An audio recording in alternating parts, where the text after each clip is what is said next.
The Shared Tomb and the Silent Grudge. Mary I's burial next to Elizabeth I. When Mary I of England died in November 1558, the bells rang, not just for the passing of a queen, but for the death of an entire political vision. She was the first true queen regnant of England, the first woman to rule England in her own right, not as a consort, not as a placeholder, but as a sovereign. And yet in death, Mary was given none of the pomp, none of the monumentality, and certainly none of the historical dignity that should accompany such a title. Her body was hurriedly embalmed and wrapped in cerecloth, coated linen used to preserve the dead, and kept at St James's Palace while funeral arrangements were made. Her death was not unexpected. She had been ill for months, possibly from uterine cancer or ovarian cysts, and her court was half dismantled already by the time her soul left her body. Courtiers had defected, ambassadors had shifted allegiances, even her beloved husband, Philip II of Spain, didn't bother to visit her on her deathbed. He wrote her a polite condolence note, he didn't attend her funeral. Despite Mary's unwavering Catholicism, she was buried according to a Protestant-tinged ceremonial formality. Elizabeth, her younger sister and heir, made little effort to enforce the rites Mary would have wanted. Though the funeral was stately, it was not lavish, it was not warm, it was not a requiem fit for the daughter of Catherine of Aragon, the wife of a king, the queen who restored the Pope's authority in England. It was, in every way, politically minimal. Mary was buried on the 14th of December, 1558, 6 weeks after her death. The funeral procession made its way from St James's Palace to Westminster Abbey, where she was laid to rest in the Lady Chapel built by her grandfather, Henry VII. The body was accompanied by banners, heraldic devices, and a solemn crowd, but few personal tributes. The chroniclers of the day remark on the sheer formality of it all.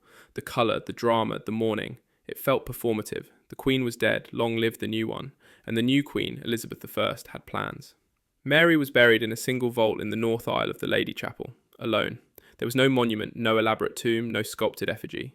Elizabeth made no move to commission one. She inherited a country weakened by war, scarred by persecution, and eager to forget, and she obliged. For nearly 45 years, Mary I lay alone in the abbey, her grave unmarked and uncelebrated. In contrast, Elizabeth's eventual burial was monumental. Her body was placed in the same vault, the very same physical space beneath the stone floor, but this time there would be a glorious tomb built over it. Elizabeth was interred atop Mary. She was given a grand effigy, angels, a Latin inscription, columns, crowns, a white marble monument glittering with Tudor symbolism. And the wording? Oh, it was cold. The inscription reads, "Consorts, both in throne and grave. Here rest two sisters, Elizabeth and Mary, in hope of the resurrection." 2 sisters. That's all. Elizabeth did not have Mary's name engraved in gold. There was no crown carved above her initials. Mary's identity, her queenship, her reign, her beliefs were reduced to the other one in the box. It's worth pausing here. This is the same Mary who tried to burn Protestantism from England. The same Mary who saw Elizabeth as a bastard heretic. And now, her corpse was literally beneath Elizabeth's feet. Symbolism doesn't get more brutal than that. It's hard not to read it as a final act of dominance. Elizabeth could have given Mary a separate tomb. She could have commissioned a statue for her predecessor, but instead she placed herself, both figuratively and physically, above Mary, and let silence do the rest. Over time, historians and tourists alike began to assume that the tomb was Elizabeth's alone.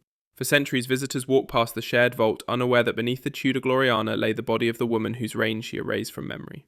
Even today, guides sometimes forget to mention it.